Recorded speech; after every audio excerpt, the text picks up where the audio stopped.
Seigarren domekia da eta hemen ospatzen duguna zera da. Apostolen eginatetik hartutakoa nolakoa izan lehenengo eliza. Lehenengo eliza eta gaurkoa antzekoa ziren. Batzkok pentsau dabe bere bidea, bere ibilbidea bakarra dala. Eta haiek daukasan ideiek, oitxurek, benetakoak direla. Eta eleizak dio ezetz. Irakurgean ikusten dugu moduan, apostolak dioe Paulo eta Bernabek arrazoia eukiela, eta bide asko dagozela, eta bide askok dagozenez onartu behar dugu anistasuna gure eleizean. Eta anistasuna onartzen ez badugu, non dago gure katolikoa izatie. Katoliko izatea da unibertsala, eta unibertsaltasun batera deituta gagoz. Eta horretarako esaten dau, herri guztiek goratuko dagoala.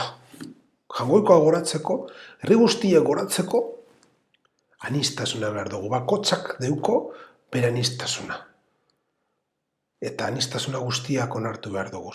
Ezin dugu pentsau jangoikoen aurrean, kustodia baten aurrean, otoitz egitea txarto dagoala, neuk ez badote itzen.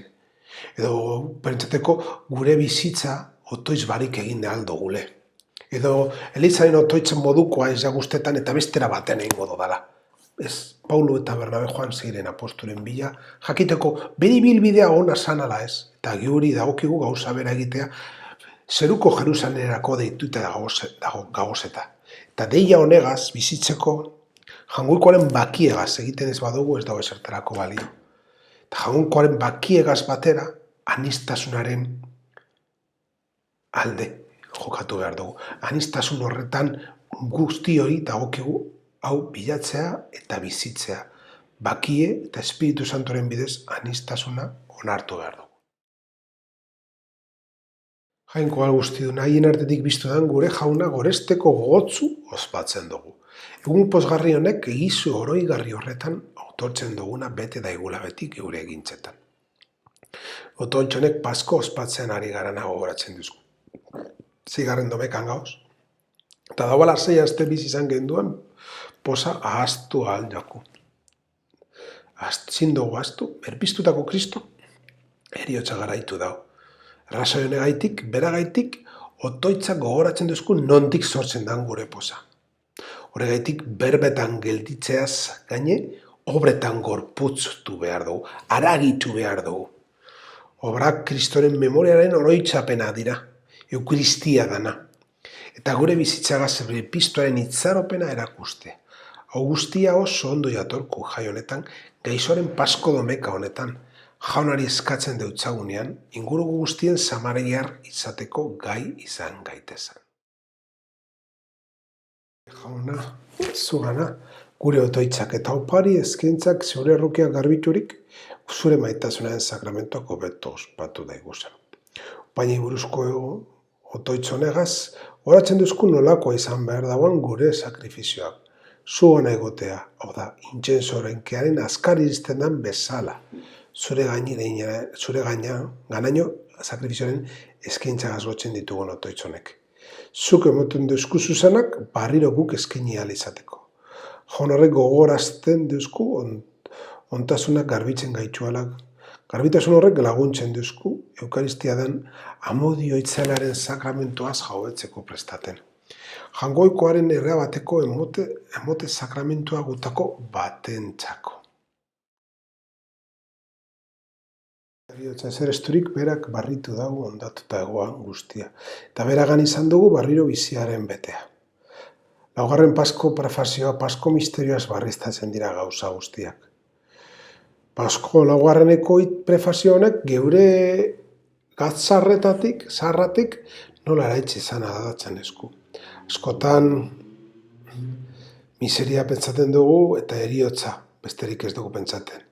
Pekatua ahaztu egiten jaku. Horregatik beharrezkoa da lagunon batek azken aldian zutan graba dauztan zerbait gogoratzea. Jesus pekatua murgildu zen bateatu behar zanien bateatuz. Eta horrela zuntxitu egin eban pekatua. Eta Jesus behera joten da, anastasisikono esaten dagoen moduan eta erakusten dezkun moduan, Geuregan bizitza barritzeko dagoen modua da. Eroriegoan guztia bera berregilea da. Bera berregiten dau, eta gatza eta pekatua eta ariotza desegiten dau, baina geuri dagokigu hau onartzea geure bizitzan. Jainkoa guztiun betiko bizitzarako sortu gaituzu Kristoren biztueran ugaritu. Eizuz gugan Pasko sakramentoaren frutuak eta isuri gure bihotzera janari salbagarri honen indarra.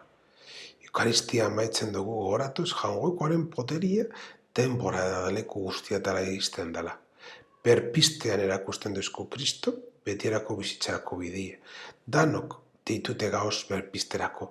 Horregatik eskatzen dutzagu jangu berak erakusten duzkun bidea ikusteko gai izan gaitezen. Gure bizitzan enbestetan ez gara gai Kristok erakusten duzkun bidea ikusteko. Uste dugu birpizkundea bide erraza dela. Zailtasunik bakoa, ez dala garestia izango. Eta berak bere bizitzagaz erakusten duzku zer dan kurutzea berpisteren bidea.